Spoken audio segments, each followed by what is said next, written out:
Believe it or not, I came up with the title first. I mentioned it to my daughter and she loved the title. Then, after I had the title, I had to come up with the story. In January of 2012, I wrote the entire book, The Dog Who Ate the Airplane.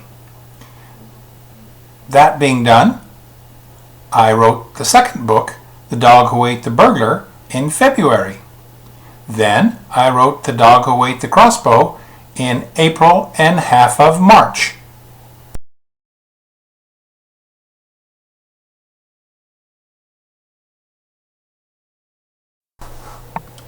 I just mentioned the first 3 books that are in the series, Airplane, Burglar, and Crossbow.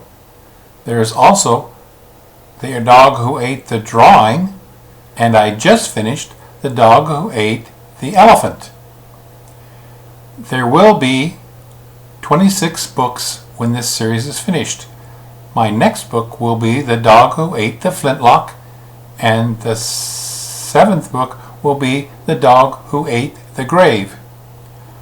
I have also now completed a short story to go with the series entitled Bagel Helps Find Robin Hood,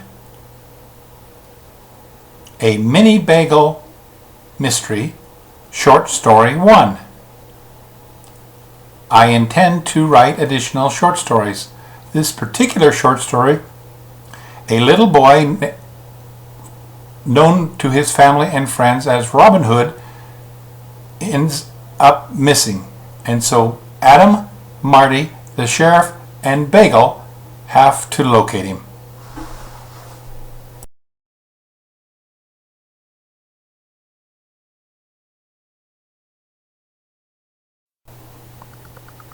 Since the Cat books by Lillian Jackson Braun are one of my favorite series of books, I freely admit that I borrowed a few ideas from her books. Her hero is rich and starts a foundation. My hero is rich and starts a foundation. However, that's where the similarities between our heroes ends, because my hero is also psychic, and he has a dog that is psychic. Although Coco is maybe a little bit psychic in the Braun books, it isn't anywhere near as pronounced as the psychic powers of Bagel. And besides, as this old saying goes, imitation is the sincerest form of flattery. I only took a few ideas from her book and expanded upon them greatly.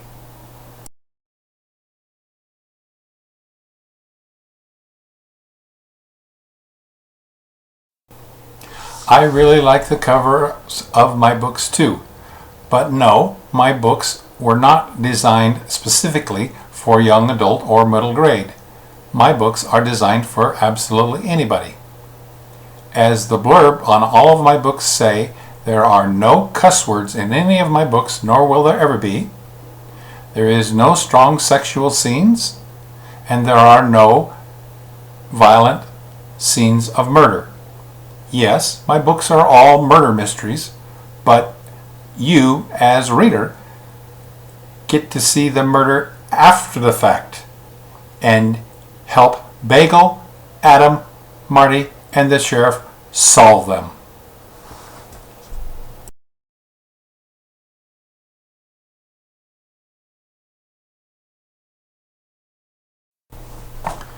Basically, I've wanted to be a writer all my life.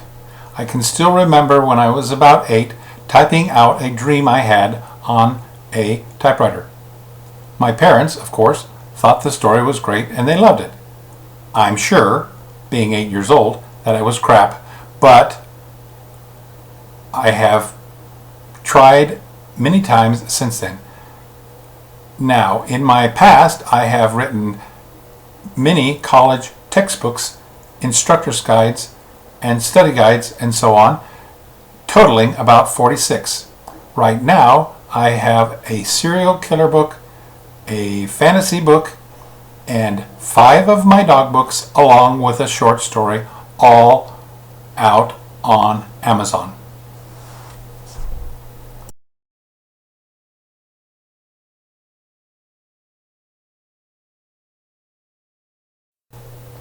No, I generally don't have writer's block. I have what I might consider to be writer's laziness, but I think most writers suffer from this disease. What this means is, of course, that I'd rather be doing just about anything than writing most times. But, of course,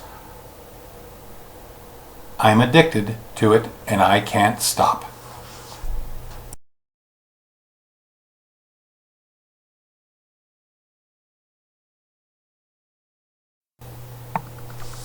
I would have a tendency to agree with your statement that most people claim to have bad memories.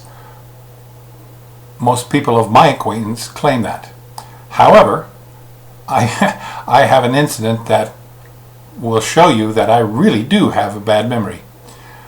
I was in the basement of a house once when my 2 daughters were rather young, and one of them walked down the stairs with a cake.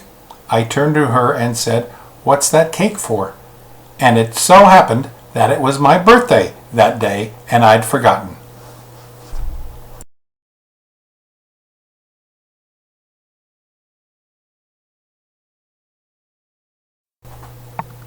My books are all out on Amazon.